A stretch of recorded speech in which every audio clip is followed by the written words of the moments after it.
전 세계 인구가 80억 명이지요. 그리고 그 유엔의 정치적 국가로 정치 국가로 인정된 나라의 숫자는 193개국입니다. 근데 비승인 국가, 이거는 국가라고 보기에는 애매하다. 근데 본인들 국가라고 하고 있고 한 것까지 포함을 하면은 204개국, 전 세계 204개국입니다. 그리고 국가로는 정치적으로 국가는 204개국 혹은 또 193개국으로 분류를 하지만 민족의 수로 따지게 되면은 이거는 이 민족이다라고 이제 부족이 아니라 민족으로 따지자면은 17,000여 개, 약 17,000여 개의 그 민족들로 전 세계가 그렇게 인류가 구성이 되어 있습니다. 80억 인구 중에서 약 2억 8천만 명, 2억 8천만 명이 디아스포라입니다. 그러니까 고국을 떠나서 다른 나라에 가서 거주하는 이 이주민들이 2억 8천만 명이고요. 그리고 우리나라에는 250만 명의 이주민들이 들어와서 외국인들이 들어와서 우리와 더불어 살아가고 있어요. 그러니까 제천 시내 인구가 대천시 전체 인구가 아니라 시내에 살아가는 동인구가 약 10만 명 정도 되는데 제천시 인구의 25배의 그 인구가 외국인들이 이 나라에 이미 들어와서 살고 있습니다. 사회학적으로 한 나라의 이주민이나 그 외국인이 비율이 2%가 넘으면은 다문화 사회라고 합니다. 다문화 사회. 그런데 외국인의 비율이 5%를 넘어가게 되면은 다문화 사회가 아니라 다민족 사회 혹은 다민족 국가라고 하는데요. 우리나라는 250만 명에서 2030년까지 통계청 기준으로 그래프가 쭉 올라가는 추이를 볼 때 2030년에는 500만 명의 외국인이 국내에 거주하고 우리와 더불어 살아가게 될 것이다라는 통계청의 예측이 있어요. 그러면 5%가 넘죠. 그러면은 우리나라는 다문화 사회가 아니라 다민족 국가, 다민족 그 사회가 되는 겁니다. 그러니까 우리가 다문화 사회에서 다민족 국가 사회로 가는 길목에 있는 그런 상황입니다. 제천 시내에 등록된 외국인들은 1,777명이고요. 제일 많이 들어와서 살고 있는 분들은 베트남 분들인데 466명의 베트남 인들이 살고 있고, 그리고 두 번째로 많은 그 나라는 이제 중국인들입니다. 그리고 세 번째로는 한국계 중국인들, 조선족이고요. 또 네 번째는 몽골, 또 필리핀, 네팔 등등의 순으로 있습니다. 우리 교회에도 필리핀, 그리고 베트남, 또 호주, 또 남아공, 그리고 아직 등록은 안 했지만 가끔 교회 오시는 미국인 자매, 이렇게 5개국의 성도들이 교회 등록해서 다니고 있습니다. 우리나라에 들어온 외국인들의 그 정착의 목적들은 다 다르겠죠. 제일 많은 숫자는 결혼 이주 여성들이고요. 가정을 이루어서 국제 결혼을 통해서 정착한 분들이 제일 많고, 그리고 그들의 자녀들, 다문화 가정의 자녀들이 많고, 또 외국인 근로자, 노동자, 그리고 또 유학생들, 여러 목적은 다양합니다. 우리 교회 얼마 전 등록한 우리 제시카 자매나 또 맥키 자매는 원어민 그 영어 그 선생님이세요. 전문직에 종사하는 근로자, 외국인 근로자의 범주에 들어가겠죠. 원래 제가 그 외국인 사역에 대해서 관심이 있었던 거는 전혀 아닙니다. 일단 영어가 안 되니까 외국인들이 오면 겁부터 나고 어디로 가서 숨어야 되나 이런 생각을 먼저 하는 사람이라, 말 시키면 어떡하지?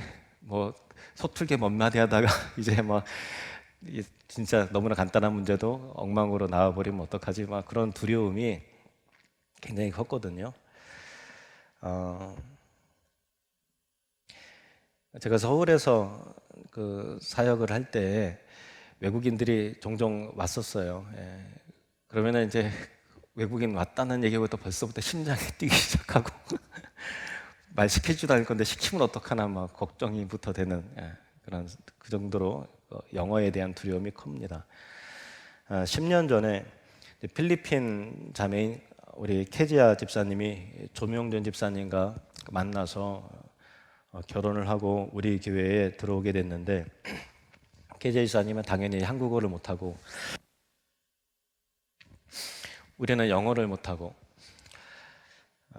그러니까 본의 아니게 케지아 집사님 관계적으로 또 공동체적으로 계속 소외가 되고 고립되는 일들이 생긴 거예요. 그리고 또 케지아 집사님이 한국어를 배우고 싶어도 한국인 정서상 이 떠듬거리면서 한국어를 하는 게 그 동남아 계열의 사람들을 보면 굉장히 홀대하고 무시하는 그런 그 교만한 관행이 덜 성숙한 미성숙한 모습들이 만연돼 있기 때문에 한국어를 배우고 싶어도 좀 이게 영어를 해야 그때부터 이제 좀 자세가 달라지고 뭐 그러는 것들을 실제로 경험하다 보니까 실제로 한국어를 현실 가운데도 배울 기회가 많이 있지 않았던 거예요.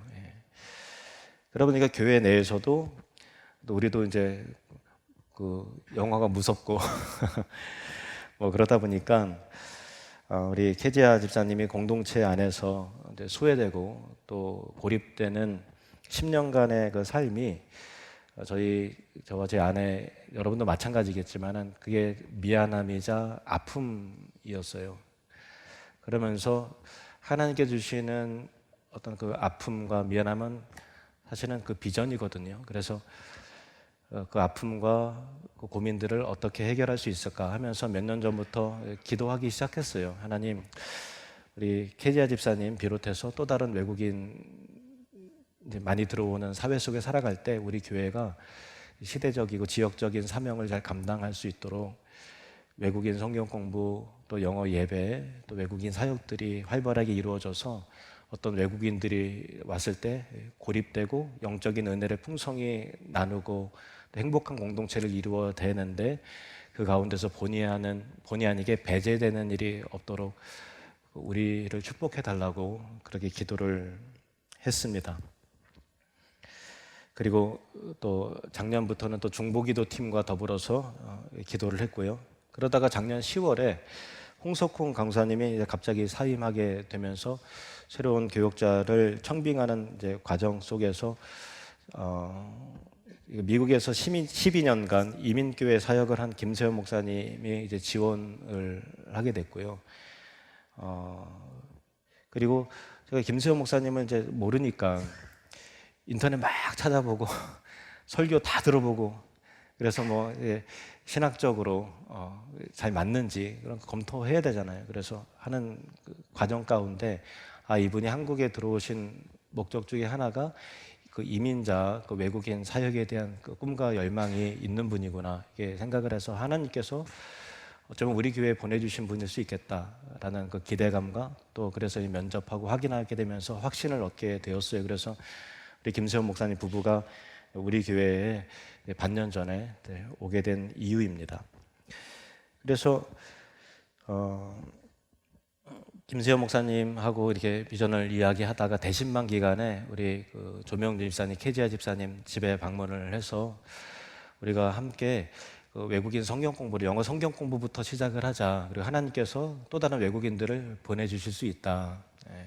그런 비전을 나누었어요. 그러니까 뭐 영어 성경 공부하는 사람이야 몇 명 안 되고 또 그렇지만은 일단은 시작을 하다 보면 하나님께서 이 일을 축복하실 수 있다라고 대신방 기간에 이야기를 나눴고 그리고 며칠 후에 하나님께서 우리 지도 보고 있는데 제시카 호주 제시카 자매를 그 며칠 후에 우리 교회에 보내주신 거예요. 그래서 전혀 의도하지 않았던 상황이었고 하나님의 섭리적 그 계획하심이 있었던 거죠. 그래서 3월부터 본격적으로 외국인 성경 공부가 이제 김 목사님 더불어서 영어 구사할 수 있는 몇몇 여지쌈님들 그리고 외국인들로 구성되어 시작하게 된 것입니다. 지금은 주일 설교문을 제가 그 토요일 저녁에 저녁 10시까지 이제 다 타이핑을 치면 제가 김세훈 목사님한테 그걸 보내요. 그러면 김세훈 목사님이 그거를 영어로 번역을 하고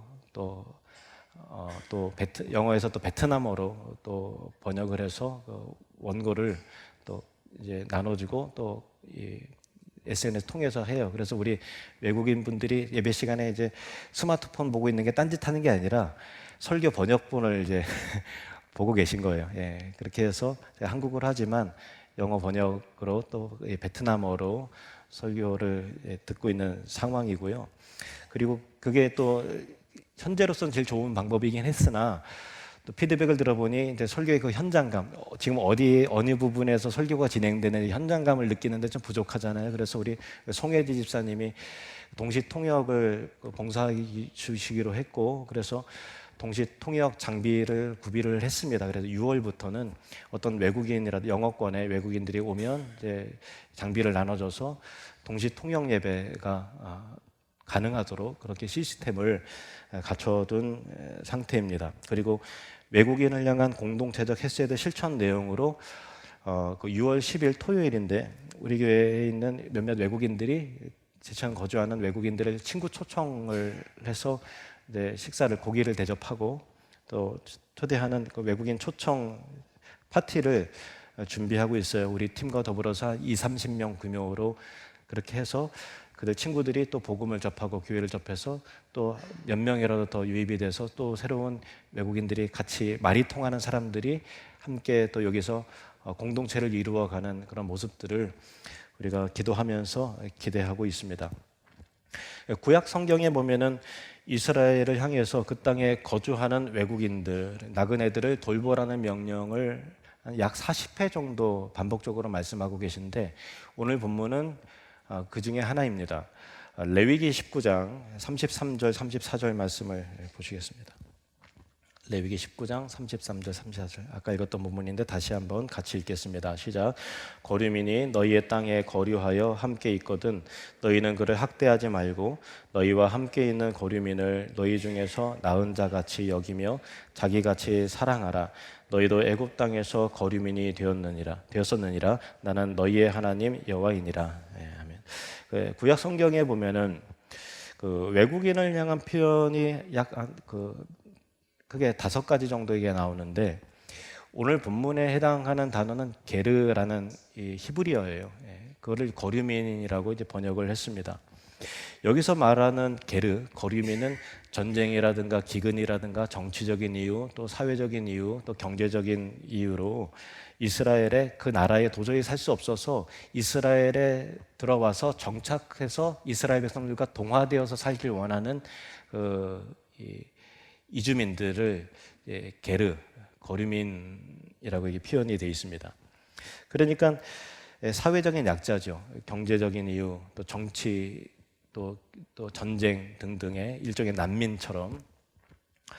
그래서 동정과 보호와 또 사랑의 돌봄이 필요한 그런 대상으로서가 이제 게르입니다. 오늘날 난민이라든가 또 여러 그 가난한 나라에서 온 이주민들, 외국인 노동자들 등등. 하나님은 이들을 향해서 가난한 나라에서 왔다고 무시하지 말고 난민이라고 외면하지 말고 너희 자식과 같이, 그러니까 가족과 같이 돌보라는 거예요. 너희 자신과 같이. 그러니까 하나님의 특별한 그 헤세드의 그 마음이 이 본문 가운데 느껴지지 않습니까? 그 근거가 너희도 애굽에서 똑같이 노예살이 하면서 400년 동안 압제당하고 못 먹고 또 학대받고 무시당하고 하는 삶을 살았는데 지금 이제 와서 너희들이 조금 이제 안정적이고 잘 살게 되었다고 너희보다 좀 가난한 나라에 왔다고 무시하거나 함부로 대하는 것은 하나님의 뜻이 아니다. 그건 굉장히 교만한 거다라고 하나님께서 말씀하시는 거예요. 우리나라도 사실 마찬가지죠. 우리나라도 지금 그래도 하나님의 은혜 속에서 경제적으로 그래도 좀 여러 가지 문화적으로 선진화가 되었지만 불과 50년 전 또 100년 전만 해도 세계 최빈국 아니었습니까? 우리가 잘 살게 된 게 몇 년 사실 그렇게 되지 않았는데 우리가 가난했던 시절 까맣게 잊고 외국인들 무시하고 냉대하고 홀대하고 하는 그렇게 해서는 정말 안 되는 거죠. 구약 성경에 외국인을 또 의미하는 또 다른 단어 중에 하나는 노크리라는 단어가 있어요. 이스라엘에 영구적으로 머물러서 정착하고 동화되는 외국인이 아니라 상업적이거나 아니면 근로적이거나 또 다른 어떤 그 정치적인 이유로 잠시 단기 체류하는 외국인들이에요. 그러니까 신분적으로 약자들이 아니고 그냥 뭐 우리가 일본인이 잠깐 와서 뭐 장사하고 가듯이 뭐 이를테면 그런 거죠. 그러니까 사회적으로나 법적으로나 따로 보호해 주어야 필요가 없는 안정적인 신분의 사람들을 말하는 이제 외국인, 이방인, 이런 노클이라는 단어가 있고 또 다른 뭐 여러 단어들이 있는데 복잡하니까 뭐 설명 이제 생략합니다. 아무튼 제가 드리는 말씀은 같은 외국인이라고 우리는 통칭을 해도 여러 외국인들이 존재하듯이 이곳에 우리가 외국인을 바라볼 때 살러들어 우리 이곳에 완전히 정착해서 영구적으로 살아서 문화적으로 동화되고 언어도 가르치고 또 정착하는 이 이주민이냐 아니면 잠시 왔다가 또 고국으로 또 다른 곳으로 가는 단기 체류냐 여행자냐 또 영어권이냐 아니면 비영어권이냐 비영어권 중에서 어떤 단어를 어떤 영어를 어떤 언어를 구사하느냐 또 사회적인 돌봄이 필요한 약자냐 구제와 돌봄의 대상이냐 또 아니냐 안정적으로 살아가는 사람들이냐에 따라서 접근 방법이 다 달라져야 된다는 거예요. 그러니까 이 구약 성경에도 외국인이 같은 외국인이 아니듯이 이 시대 속에서 우리가 외국인이나 통칭을 해도 각양계층의 각각의 다른 외국인들이 살고 있는 거죠. 그렇기 때문에 외국인 사역은 생각보다 굉장히 복잡하고 단순하지 않아요. 어려운 겁니다, 사실은. 그래서 이제 엄두를 내기가 사실 이제 쉽지 않은 그런 사역임에도 불구하고 그러나 외국인 사역은 오늘날 이미 현실 속에서 외국인들이 깊게 우리 삶 속에 들어와 있기 때문에 우리가 절대 어렵다고 힘들다고 외면하죠. 복잡하다고 그냥 방관해서는 안 되는 이 시대에 가장 필요한 사역 중에 하나가 바로 외국인 사역이라는 것입니다. 우리 교회 외국인 사역에 있어서 4분 중에 2분은 이곳에 가정을 이루고 자녀를 낳고서 정착하여 사시는 분이고 또 2분은 이제 단기적으로 몇 년 후에 또 다른 곳으로 가게 될 가능성이 있는 물론 이제 우리 뜻은 계속 영구적으로 여기서 시집 가고 자녀 낳고 살면 좋겠지만 근데 뭐 우리 생각인 거고 그런 단기적으로 있을 계획을 가진 계신 분들인데 우리 교회가 지금 이제 하고 있는 일은 방금 말씀드렸듯이 영어 성경 공부를 하고 설교를 번역 내지 통역을 해서 예배의 은혜 속에서 함께 누릴 수 있도록 해주고 우리 하늘리림교회 공동체 일원으로서 환대하고 받아들여져서 같은 비전 가운데서 천국을 누림 확장하며 살 수 있도록 아까 이제 송혜지 집사님이 주보 여러 가지 뉴스를 알아들을 때 번역했으면 좋겠다라고 하는데 그게 참 필요한 부분이에요. 설교만 알아듣는 게 아니라 우리에게 방향과 가치관과 문화와 뉴스와 그런 것들을 같이 알아가고 배워가야만 우리 누리민으로서 그 정체성이 생기잖아요. 우리 교회를 이해하게 되고 그런 것들이 필요하다라는 거죠. 그리고 또 베트남에서 온 우리 팜티신 우리 성도님 같은 경우는 한국어도 좀 서툴어서 한국어 성경 공부도 이제 간단한 이제 회화는 됐는데 그 깊이 내서 말씀의 나눔을 해서 복음을 제대로 전달하기는 조금 이제 어려움이 있고 또 영어도 다 잘 안 되고 그래서 생각해낸 방법이 이제 온누리 교회에 서울에 있는 온누리 교회에 연락을 해서 그 베트남 현지 사역자 베트남 사역자를 연결해서 그래서 온누리 이 여러 다민족 사역을 하는 시스템을 온누리 M센터라고 하는데 안산에 있어요. 여러 나라들의 목회자들, 현지인 목사들로 구성에 대해서 외국인 예배들이 이루어지고 있는 그런 곳이었어요. 처음에는 이제 제 친구들 중에서 베트남에 있는 선교사님하고 연결을 해서 온라인 성경 공부를 하려고 했는데 사회주의 국가다 보니까 온라인상에서 복음을 전하다가 괜히 발각이 되면은 이제 그 추방을 당해야 되는 위험성이 있어서 그건 참 어려운 상황이었어요. 그래서 여러 대형 교회들을 알아봤는데 온누리 교회에서 도와주겠다라고 해서 그래서 이 베트남 현지 목사님 사모님이 온라인으로 성경 공부를 시간을 잘 조율해서 해주시기로 그렇게 되어 있는 그 상황입니다. 뿐만 아니라 영어가 어렵고 한국어가 어려운 또 다른 외국인들이 들어오게 되면 이 대형 교회, 다 교회들이 함께 다 큰 교회가 같이 있어야 되는 이유가 그런 거예요. 그래서 온누리 교회 M센터 연결해서 또 만약에 러시아 사람들이 오면 또 연결하고 또 캄보디아 사람들이 오면 또 연결하고 그래서 여러 그 현지 목사님들과 네트워킹을 해서 온라인 성경 공부를 통해서 복음을 충분히 이해하고 전달시켜서 세례를 주고 하는 방식으로 시스템을 운영 하고 있는 상황입니다. 지금은 이제 우리 교회 외국인 사역이 걸음마 수준 단계이지만 불과 이제 시작이 된 지 3개월밖에 되진 않았는데 하나님께서 이루시는 일들을 보면 앞으로 하나님께서 어떠한 일들로 펼치실까라고 하는 것에 대한 굉장한 기대함과 설렘이 있어요. 이 일에 여러분 함께 동역하고 함께 기도해 주시기를 바랍니다. 여러분도 아시는 분들은 아시겠지만 대천시가 인구가 감소하잖아요. 전체적인 통계적인 감소는 좀 느리게 감소를 하는데 노동자, 근로할 수 있는 노동자의 인구는 급격히 감소하고 있어요. 무슨 말인가 하면 젊은 세대가 급격히 빠져나가고 있는 상황이에요. 그래서 인구 감소, 노동자에 대한 근로자의 젊은 층에 대한 대안으로, 감소 대안으로 비중 있게 추진하는 사업이 제천 고려인 마을 조성 프로젝트입니다. 뭐 아시겠지만은 그래도 조금 설명을 드리면 고려인이라는 건 이제 예전에 조선 말기에 러시아의 연해주, 만주에 살던 사람들은 중국으로 이제 들어가서 조선족이라는 이름으로 이게 됐고 연해주에 살았던 정착한 초기 조선 사람들은 소련, 이제 러시아가 소련이 되고 스탈린이 고려인들의 세력을 약화시키기 위해서 그 중앙아시아로 강제 유럽 쪽으로 강제 이제 이송을 하죠. 이주시키면서 거기에 지금의 카자흐스탄, 또 키르기스탄, 또 우즈베키스탄, 또 우크라이나 등등의 여러 지역으로 강제 이송 분산을 시켰어요.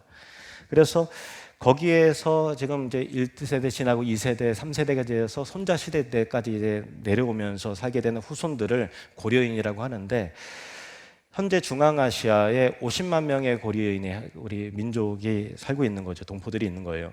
중국의 조선족 같은 경우는 중화 사상에 많이 동화가 되는 반면에 중앙아시아의 고려인들은 우리 민족의 정체성과 문화와 음식 문화라든가 그런 것들을 거의 이제 유지를 많이 하고 있다 그래요. 그렇지만 벌써 세월이 흘러서 언어적인 소통의 어려움이 물론 있습니다. 근데 제천시에서 이들 고려인 1000명을 제천으로 이주할 계획을 세웠고 올해 10월에 1차로 300명을 들어옵니다. 들어와서 3개월간 아마 3명대나 대원되겠죠. 대학교 기숙사에서 3개월간 이제 언어 연수와 또 문화 또 이 교육을 시키고 일자리를 제공해서 정착을 시키고 몇 년 내로 1000명까지 이제 이주를 시킬 계획이 있어요. 저는 이 일을 듣고서 하나님께서 이 고려인들을 통해서 어떤 하나님 나라의 계획을 가지고 계실까? 그리고 이 교회가 우리 교회가 이제 더욱 기도하면서 준비해야 될 내용이 무엇일까라고 하는 생각이 들었습니다. 하나님은 세상 위정자들의 정책을 통해서 구원의 역사와 하나님 나라의 확장을 이루시고 영광을 얻으시는 이 세상의 모든 것들을 사용하시는 섭리의 하나님이시고 능력의 하나님이시요 선교의 하나님이신 줄로 믿습니다. 지금 제천시내 인구의 1.8%가 외국인들이고요. 이 숫자는 증가 추이로 볼 때 10년 내에 2배로 증가할 것으로 보고 있고, 그리고 고려인 이주가 성공적으로 이루어진다고 가정을 하면 10년 내에 제천시 인구의 5%가 외국인들로 구성을 하게 됩니다. 외국인의 숫자가 5%가 넘으면은 다 문화사회가 아니라 다 민족사회가 되는 것이고 다 민족 도시가 되는 거예요. 그 길목에 우리 제천이 있다는 거죠. 그러면 이 지역사회 속에 살아가는 우리 교회가 이제 새로운 비전을 품고 준비하고 기도하고 해야 되는 것이 과연 무엇이겠는가라고 하는 거예요. 하나님 나라의 관점으로, 선교적인 관점으로, 복음의 관점에서 우리가 바라봐야 될 부분이 과연 무엇이고 감당해야 될 몫이 과연 무엇이겠는가라는 것들을 우리가 함께 고민해야 한다는 것입니다. 하나님께서 아브라함을 처음 부르셨고 그를 이 팔레스타인 지역에서 이 가나안 땅에 정착을 메소포타미아 지역에서 가나안 땅에 정착을 하셨을 때 아브라함은 이주민이었고 또 외국인이었죠. 가나안 땅에서 나그네였습니다. 그때 아브라함을 축복하시면서 약속하신 내용이 있어요. 창세기 13장 16절 말씀. 시작. 내가 내 자손이 땅에 티끌 같게 하리니 사람이 땅에 티끌을 능히 셀 수 있을진데 내 자손도 세리라. 티끌같이 많게 하겠다. 티끌을 어떻게 세요? 그만큼 너의 자손이 많아지게 하겠다라는 뜻이에요.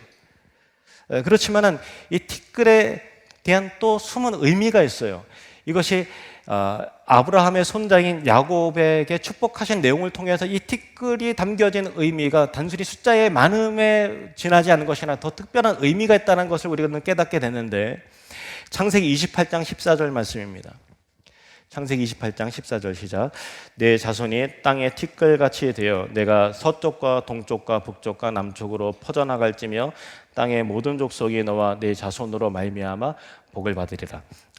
이 야곱은 가나안 땅에 지금 이제 3대째 거주하고 있잖아요. 거기 이제 자기의 삶인데 형 에서의 핍박으로 인해서 강제 이주를 하고 있어요.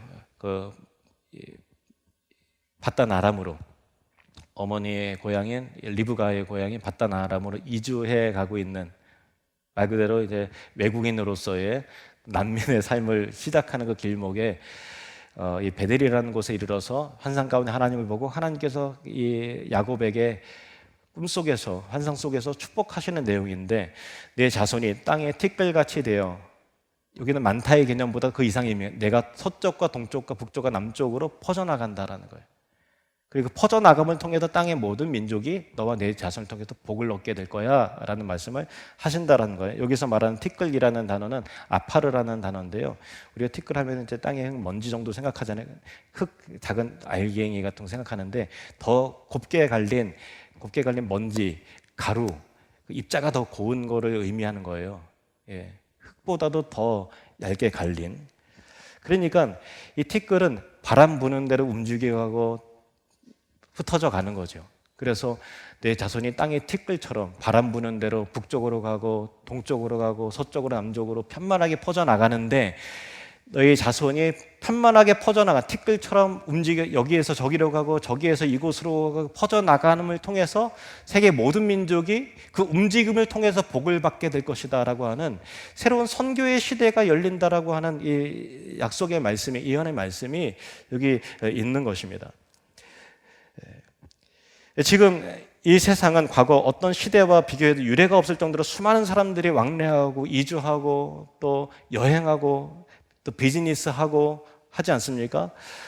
또 수많은 사람들이 곳곳에서 수많은 곳을 여행하고 특별한 세상 속에서 살아가는데, 과거에는 비행기가 있을 때는 비행기를 통해서 왔다 갔다 하는 것도 정말 빠르고 대단하다 생각하지만, 지금은 코로나 시기에 어지간한 것은 이제 온라인으로 다 이제 화상으로 다 비즈니스하고 해요. 우리 매월 둘째 주 저녁에 있는 온라인 선교 기도 모임에 가면은, 오시면 온라인으로 우리 기도 모임할 때 이제 이따가 외국인 선교사님을 온라인 시간에, 동일한 시간에 초청해서 선교 보고를 듣고 함께 하는 그런 해요. 같이 기도하고 그런 시대가 열린 거예요. 하나님은 다니엘 선지자에게 이 세상의 끝으로 가면 갈수록 다음과 같은 특별한 특징이 생긴다고 하셨습니다. 다니엘 12장 4절 말씀 함께 읽겠습니다. 다니엘아, 마지막 때까지 이 말을 간수하고 이 글을 봉함하라. 많은 사람이 빨리 왕래하며 지식이 더하리라. 많은 사람들이 더욱더 빨리 왕래하는 시대가 올 것이다. 그리고 그 빠른 왕래 속에서 수많은 정보와 지식을 축적하게 되는 세상이 온다라는 거예요. 근데 여기서 말하는 이 지식이라는 것은 이 말을 봉함하라, 하나님의 말씀에 대한 지식을 얻게 된다. 빠른 왕래를 통해서, 이리저리 움직여감을 통해서 세상 사람들이 하나님을 알게 되고, 하나님을 아는 지식 가운데서 하나님을 예배하는 사람들로 세워지게 되는, 마치 창세기에서 말씀하셨던, 야곱에게 축복하셨던 너의 후손들이 땅의 티끌과 같이 편만하게 되어서 동서남북으로 터지게 되고, 땅의 모든 민족들이, 많은 민족들이 너의 그 후손들의 움직여감을 통해서, 이주하는 일들을 통해서, 그 흐름의 역사를 통해서 구원을 받게 될 것이다 라고 하는 것이 또 다른 이렇게 표현이 되는 것입니다. 오늘날 엄청난 네트워크가 이루어지고 많은 선교사가 파송이 되고, 난민과 이주민과 외국인 근로자와 또 국제결혼과 유학사와 여행자들이 생겨나게 되고, 이 거대한 움직임이 그냥 이루어지는 것이 아니라 하나님의 위대한 손길과 일하심이 있다는 것이죠. 중요한 것은 이것을 복음의 관점으로 볼 수 있느냐. 대천시에 1000명의 고려인들이 온다더라. 물론 이제 상업적인 관점에서 볼 수 있었겠죠. 우리도 먹고 살아야 되는 시대 속에 살아가는 사람이니까 각각의 직업에 따라서 어떻게 하면 이것을 잘 활용할 수 있을까라는 관점도 필요할 겁니다. 이웃의 관점에서, 복주의 관점에서 필요하겠죠. 그리고 동시에 우리가 예수 믿는 사람으로서 복음의 관점으로 하나님 나라의 관점에서 이것을 어떻게 바라보며 어떻게 준비해야 될까? 이것이 또 고려인들뿐만 아니라 이 시대 속에다 더불어서 우리와 더불어 살아가는 수많은 이제 외국인들, 이제 10년 내로 우리 제천이 다 민족 사회가 되는 이 상황 길목 속에서 우리가 준비해야 될 가치와 비전은 과연 무엇일까? 하나님, 우리 교회를 사용해 주십시오. 복음의 통로로 사용해 주실 원합니다. 라고 하는 이 비전과 기도가 저와 여러분에게 있기를 주님의 이름으로 축원합니다. 실제로 이제 우리 들어온 외국인들에게 물어보면은 참 외롭다고 그래요. 그래서 그 송혜니 지사님이 그런 얘기 하더라고요. 영어권 외국인들은 눈만 마주쳐도 Hi, Hello, 뭐 How are you? 하고서 이제 쉽게 인사를 하는, 그거는 이제 친하든 안 친하든 의뢰이 당연히 그 문화적으로 인사를 하는 건데, 그렇게 인사를 하면은 우리는 뭐 도망가 버리고 그냥 눈을 막 외면해 버리니까, 그게 인사를 하기 싫다라는, 영어 어렵다는 느낌이 아니라 환대받지 못하고 무시당한다는 느낌을 이제 받는 거죠. 실제로 이제 원어민 선생님이, 지금 이제 제천에 원어민 선생님이 좀 줄었어요.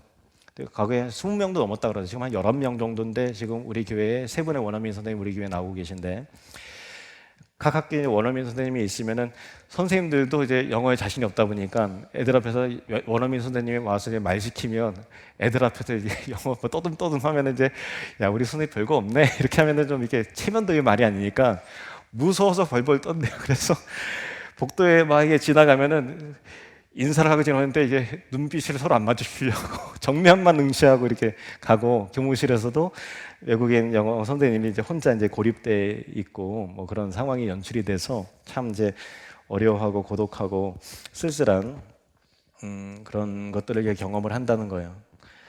물론 이제 우리 교회 성도님들이 영어를 잘 하시는 분들도 많이 있으셔서 다행이고요. 그리고 또 영어 잘 못하시더라도 따뜻한 마음으로 환대를 해주셔서 기쁘게 생각을 합니다.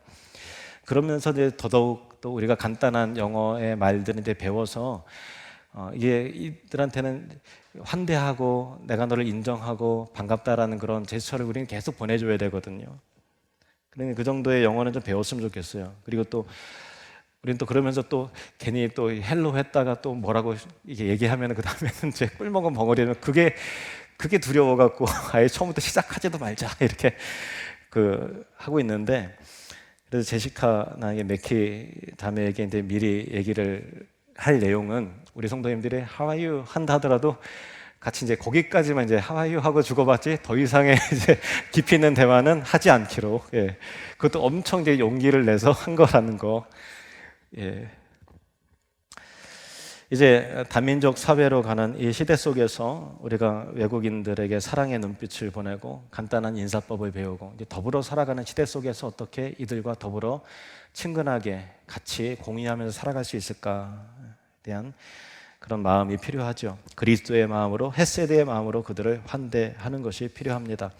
그리고 교회는 이들이 우리와 함께 예배의 감격을 누릴 수 있도록 여러 친절한 준비를 통해서 함께 하나님을 예배하고 또 정보를 교환하고 함께 누리민으로서의 정체성을 가질 수 있도록 최선의 노력을 다하기를 원합니다. 그리고 이들 외국인 중에서, 앞으로 또 들어오게 될 외국인들 중에서 우리와 한 문화를 이루고 또 다음 세대에 이르기까지 영구적으로 동화되어서, 문화적으로 동화되어서 함께 살아가야 할 이주민들은 빠른 적응을 할 수 있도록 우리가 여러 가지 도움을 주고, 또 더 나아가 그 외국인 노동자들과 또 이 돌봄이 필요한 국률과 구제의 대상으로서의 외국인들에 대해서는 어떻게 하면 복지와 어떤 게 의료적인과 법률적으로 어떻게 그들을 도울 수 있을까.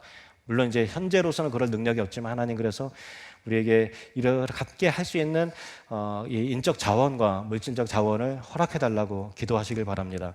그리고 또 일정 기간 잠시 머무는 그 외국인 근로자들, 외국인들에게는 이곳에 있는 동안 하나님의 말씀을 배우고 예배의 감격과 기쁨을 누려서 큰 영적인 추억을 가지고 또 다른 곳으로 가거나 고향으로 돌아갈 때 믿음의 또 다른 씨앗이 되어서 아브라함의 후손이 땅에 티끌같이 되어서 동서남북으로 흩어져 가면서 그곳에서 여러 민족들이 복을 받게 될 것이라는 이 말씀이 우리 잠시 우리 교회에 와서 또 다른 곳으로 가는 우리 형제 자매들에게 복음과 선교의 씨앗이 되도록 예배 감격이 세워지고 또 영어 성경 공부를 통해서 하나님이 아는 지식이 쌓여져서 그 선교적인 사명을 잘 감당하길 원합니다. 그리고 우리 다문화 세대 속에서 자라가는 우리의 이 다문화 가정의 자녀들은 한국어가 되지요, 또 고국어 되죠, 영어 되죠. 기본적으로 3개 국어가 되는 친구들이 엘리트가 되고 또 복음의 사람이 된다면